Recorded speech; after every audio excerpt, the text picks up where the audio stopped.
Hi everybody, I'm here today to do a quick video for those of you who have been asking how I get my watercolors and stencils to work so well together.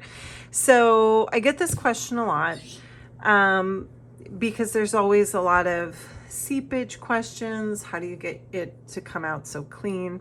So I have several answers for that. The first answer is don't forget that these are stencils and you can actually use them with acrylic paint. I'm just using watercolors a lot right now because it's just where I'm experimenting and having fun. But if you have this is a Ranger Mini blending tool. I've got some acrylic paint on here. And truth be told, you know, you can use any color of acrylic paint that you want. And you can, although I'm not holding this really well, you can just use it with stencils and get a really, great line. Did I do everything? Yeah. And it comes out great. It dries really quickly, and then you can go from there. Like, you don't have to bother with the acrylic or the watercolors just because I'm just enjoying it right now and playing with the effects. And actually, one of the reasons why I like acrylic is because of the fact that it does have seepage and it can get messy. I wish I could show you what I'm working on right now for the new release. I was doing one the other day, and let's just say it's a nature theme, summery. And my impression when I pulled it out, there was all this seepage, and I kind of looked at it, and I didn't even get upset. I was like, you know what? That looks so beautiful. I'm going to leave it. So seepage can be a really good thing, especially if you're flexible. But for something like a paper doll or one of the more distinctive shapes, people want like a perfect impression. So here is my advice. You have to be really patient. I gotta tell you, even me, when I first tried some of these techniques, I got frustrated and there was a huge learning curve. I actually stopped trying to do it for a while because I was like, I don't know how people are doing this. Because I was getting a lot of seepage. And sometimes I do. But what I'm working with right now is a very dry stencil. And, I put a little bit of water. I don't have a ton of water on my brush, but I have some. And that's where you really need to experiment. If you're getting a lot of seepage, you're probably putting too much water in your actual watercolor pan. And then you're going with a sopping wet brush onto the stencil. This might not come out because I just moved it, but it might. And then you carefully push it up. Now, I did get some seepage here, and it's not like perfect, but quite honestly, again, I kind of prefer that because it looks a little more organic and natural and watercolory. The one thing about watercolors is that they have the least amount of control. You can only do so much with a watercolor. The next thing I want to tell you is when you go to use them, you want it to be bone dry. So I've used this now. So I am going to really make sure that I have dried her off as well as I can and carefully as I can, because they are delicate, before I go and use her again. Because any kind of water droplets anywhere, they will literally call the seepage to them. It's like a magnet, right? So I've dried this off, which means I can use her again. So I'll show you, for my mixture here, I'm going to rinse off my brush. I'll do one of my favorite blue colors. So what you could do is start off really dry. Like if you look at this watercolor here, you probably can't even see any water in there, right? Now, if you get a puddle in there, this is the formula where you're going to get more seepage. right? If you're starting out. So my word of advice is to do it lightly so you just get it wet, as opposed to having a huge puddle in there. Because when you pick up your brush, you're just gonna have more paint. See how much paint is on that brush? Now, if I dry it off and I put it in this one, look how much paint is in that one. Totally two different combinations. So that's why I keep telling people you really need to experiment and, you know, find that perfect balance of wet to dry. And I also have to say that I usually will only do a couple in a row of this process. Like if I'm making paper doll people, for example. For whatever reason, no matter how many times I dry them, the more stenciled impressions, I guess they're not really impressions, but the more images I make with one single stencil, they just get more and more seepagey. Like horrible grammar. Now the other thing is, once you've got it on there and you go to pick it up, one tip I have is to put your finger on the bottom and try and get your fingernail on the top corner so you can just kind of lift it that way. I'm doing a horrible job in dropping it. So you can see here, I dried it off, you saw me, and I went back through and I still tried to keep the mixture about the same. It's still seeped a little.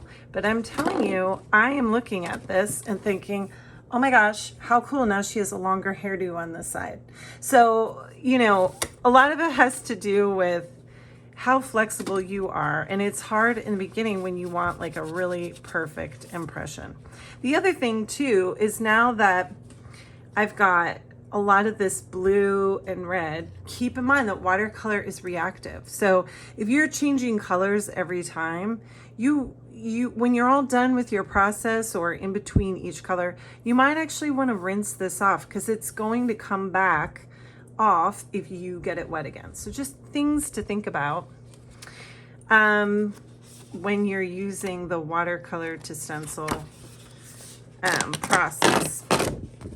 Other things that I like to do is create seepage, which sounds like totally revolutionary. Why would someone do that on purpose? But again, that's why I like playing with these techniques. So I should have done one ahead of time. So I'm trying to do this lightly.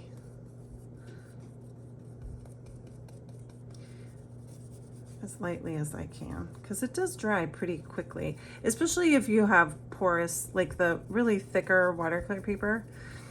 And again, someone was asking what kind of watercolor paints do I use, what kind of watercolor paper, and I mix it up. And honestly, most of the time I am using like cheap Five Below watercolor paper. I have Canson watercolor paper too, but you know, for a lot of this stuff, I'm not using expensive supplies. It's not necessary. So another option too is to make an impression like this, and you can let it completely dry and then almost immediately afterwards do this. Or if you're bold like me, I'm gonna spot it a little bit. Again, I don't care that there's seepage in here because I'm gonna do this on purpose. So I'm letting it kind of dry, and now I'm gonna spray it with my spray bottle. Right? And then play with it that way.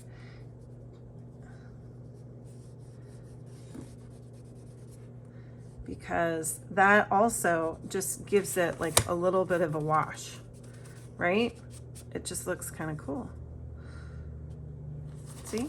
And then when you let this dry, this will look beautiful too. So this is a whole other way to play around with it.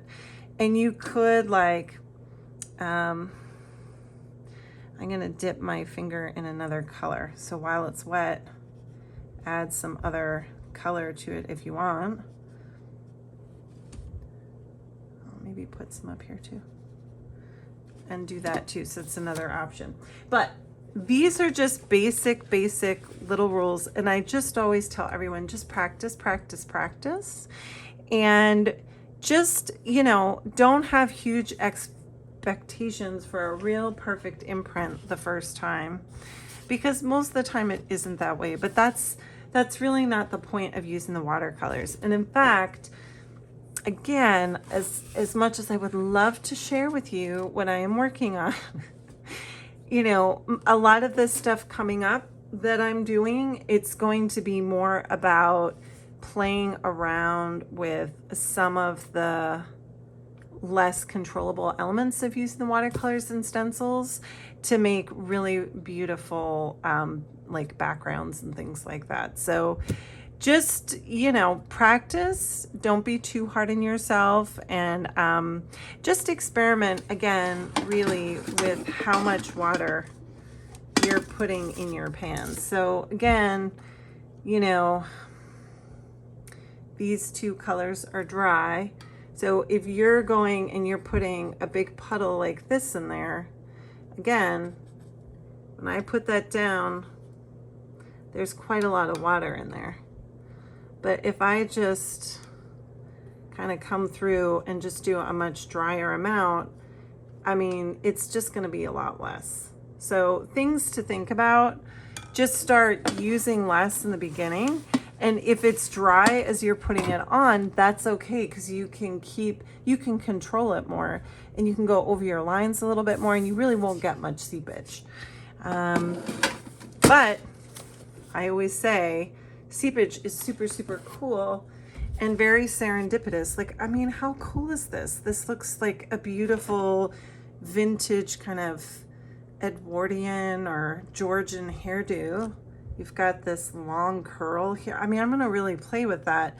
But even here, like, I didn't have to do any work. Like, all the blending and the seeping that happened, that makes it look beautiful. So, but if you're a real stickler and you really want clean lines, don't forget you can use like lighter colors of your acrylics, and you can do it that way, and you can get perfect impressions. And you know, it doesn't make or break what you're doing with these things, especially if you're in a paper doll instance where you're going to play around with it or cut it out. You know, by all means, use acrylics. They'll come out just as beautiful. And don't forget too, like, you can mix this stuff together. Like, I used acrylic, but then I can go back over, right, with my watercolors, and I can use both. So I can get like a watercolor look. If I'm doing it on watercolor paper, I can play with the watercolors still, if that's what you want to do, and kind of play with the actual properties of watercolors, which I love doing. And you can do your outline in acrylic if you want a clean outline, and do all the watercolor stuff inside there. Like, that's another option too, and that comes out really great. You know, you can just play around. You don't have to, I always say, you don't really have to let the art supplies tell you what you're supposed to do. I like to play with them and experiment with them. That's why I like working with my 5-year-old, because he breaks all the rules. And I'm always like, hey, you can't do that. You can't mix those colors together. Or no, we can't do those two things together. And he's like, I got this, Mom. I can do it. And every time I learn something, he'll do something that I didn't think of. And I'm like, oh my gosh, that's amazing. You're a genius. So just, you know, kind of get out of your head. But look, this is acrylics and watercolor. It looks great. It's going to dry and look awesome. So just things to think about, ways to play. And because watercolors are not steadfast, you know, even when they're dry, which this is, you can go back in with some water. And I'm kind of doing, you know, again, and add some color and have it bleed a little bit, so it looks a little more kind of boutique-y. So something to be said for not super clean lines and a little bit of messiness. It kind of goes a long way, right? So don't worry about the seepage. It's there to help you let go and show you some fun new things. But I promise you, with a lot of practice, you'll get a formula that works for you and you feel more comfortable with. But just wanted to let you know, there's lots of options and lots of ways to play. So have fun. And I'll do another one of these when my new release comes out sometime in June. And, you know, I'm going to show you how to use some of the new stencils. I've done some newer patterns, which I haven't done yet, and we're going to play with those, especially with watercolors. So I can't wait to show you that. So we'll be back. I'll be back shortly. Have fun, you guys.